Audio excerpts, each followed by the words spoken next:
team of Manipur police personnel were attacked by Band supporters late last night in Moreh. Reportedly, 9 police personnel, including the superintendent of police, Technopol district, were injured in the incident, while 6 protesters sustained injury during last night's incident. Meanwhile, Kuki civil society organizations are organizing a rally in Moreh today. To be mentioned, a conglomerate of Kuki pressure groups imposed an indefinite Imphal-Moreh shutdown, demanding the state government over termination of police personnel involved in firing tear gas during a scuffle that took place in front of Moreh Hospital on 13th of this month. A 5-day legal awareness program organized by Legal Aid Clinic, Manipur Central Jail, Sajiwa, in association with District Legal Services Authority, Imphal West, kicked off today at Manipur Central Jail, Sajiwa, Imphal East District. The event is being sponsored by Manipur State Legal Services Authority. Acting on a tip-off, a team of Kaching police, including women personnel, arrested a woman drug peddler along with 12.77 grams of heroin powder at Kaching Turel Wangma last morning. Reportedly, the arrested has been identified as 38-year-old Mayang Mayum Amubi Bibi of Sora Ireng Ban Lamkhai.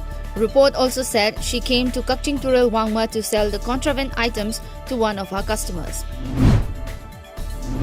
The United People's Party Liberal declared its first list of 22 candidates for the BTC election.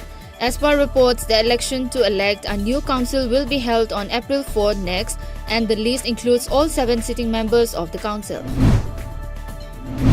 4 Gujarat Congress MLAs tendered their resignation to the Assembly Speaker, triggering panic in the party ahead of the March 26 election to 4 Rajya Sabha seats from the state.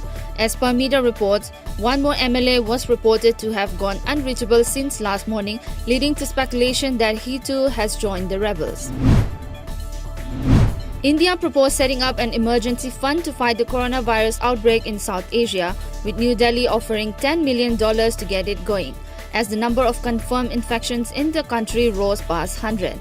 As per sources, Prime Minister Narendra Modi told regional leaders via video conference that India would also offer rapid response teams and offer expertise to deal with the crisis. Bangladesh Prime Minister Sheikh Hasina joined her Indian counterpart Narendra Modi and other leaders of the SAARC nations to discuss ways out of coronavirus crisis. According to sources, Hasina mentioned that Bangladesh has only 5 imported cases, but no local cases so far. Bangladesh was ready to share its capacity and expertise, including logistic support, with the SAARC countries to fight the virus, she added.